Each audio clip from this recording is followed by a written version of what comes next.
welcome to AzzazzinFilms. Today, we're not playing anything. In fact, we're talking about a game. I'm here with my friend Harbinger2, and he has recently been telling me about this new game, Armored Warfare. So basically, he's going to tell us about how he got into early access, etc., and all that fun jizz. So, Harb, what is Armored Warfare? Okay, Armored Warfare is a tank game, obviously, because it's Armored Warfare. But unlike World of Tanks, it's set in the current era. So instead of driving around a Tiger or a Cromwell, you're driving around a T-72 or M1 Abrams. What also makes the gameplay different is they've added missiles and they've got a whole host of PvE content that will be coming out soon. Yeah, and it's in its current state. It's an alpha, correct? It's very early beta. It's basically closed beta.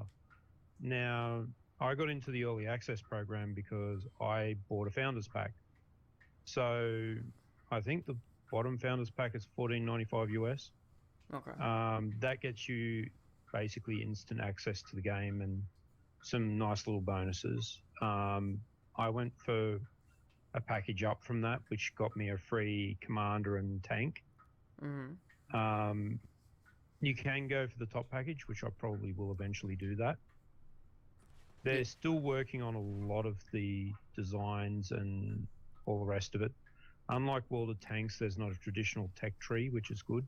I kind of like that idea. So instead of having to work your way up a tech tree, because you've got to go through a nation's tanks, you go to an arms dealer and you work through their line of tanks. And because I'm playing early access, I've got everything up to tier 4 for free at the present. So, what's the gameplay like? The gameplay is similar to World of Tanks, but it's a lot shootier. So cover plays a lot more of a role because the guns are better, more accurate. Missiles obviously are an issue. But a lot of the basic skills you would learn in any armored tank game would apply. So popping out from cover, trying to flank rather than shoot the front, angling to try and maximize your armor. All those things are directly applicable to the game. Yeah. So, obviously they'll be watching the gameplay in the background, but from a person who came from World of Tanks, what's sort of your first impression of this game? I actually think it's better, to be honest. They seem to have gone to the trouble of trying to fix a lot of the basic issues that World of Tanks possessed. They've brought over a lot of the things that made World of Tanks what it is. It's not like War Thunder, which tried to sort of break the meta.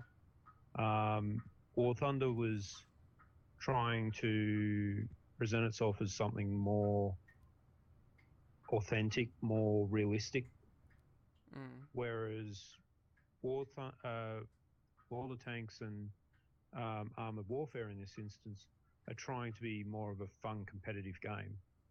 So what they've done in this game is instead of just having tiers of tanks playing together and having different skill levels in those tiers, because in World of Tanks I might have started playing Americans and I might have played all the way through to tier 10 in Americans, and then I go back and start at tier 1 Germans. I'm obviously much more experienced than the average tier 1 player. In this game, they're trying to make it skill-based so that your skill level is matched up against the opponent's skill level. Now, I've been in a fair few games now. When I say a fair few, about 15, 20. And I've noticed that if you're all of a slightly lower caliber of player, you're on the bigger team. And the smaller team has the better players. So they've tried to sort of equal things out a lot more than World of Tanks, for instance, would. Yeah. So, What was the You know, learning curve like? Is it steep? Is it shallow? Something easy to get into, or what's it like? well, I haven't played World of Tanks for a while because it kept crashing on my computer. I had issues with stability. So I was a bit rusty coming into this. I found it workable um, because I had that background knowledge and experience. So I was getting a reasonable score most games. There are a few games where I died, within a minute of starting the game, simply because you drive out from the corner because you don't know the map very well, and suddenly you're in the middle of nowhere and everyone's shooting at you. Yeah. But as a rule, I found, it was fairly easy to get started with. I didn't do the training area or anything like that. I just jumped straight into the game. So as a rule, I think it's fairly easy to get to know if you've been to World of Tanks before. If you're a new player just starting out, it's challenging because you've got to learn all those basic skills, and then you've got the added complications of people using missiles on you and the different sort of levels of complexity of the vehicles and so on. Yeah. But props to Obsidian. They have tried to make it very accessible. It looks a very clean, easy to work with interface.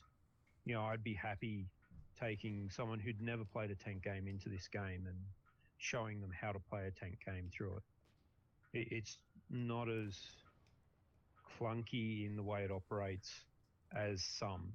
Yeah. So it's very simplified. Well, that's good. Yeah, I don't know what else to ask. I think we've covered most of the bases, so we're gonna call it here. Hopefully we'll be back with more videos with Harb. I think we're gonna call this series Ninja Hosts because that was his idea earlier, and it sounds pretty good. The gameplay in the background was actually recorded by him, so you're getting first-hand footage from the person who I am talking to, so that's awesome. That was loud. But yeah, so that's all. Thank you guys all for watching. I'll be back with Harb sometime in the future. Later.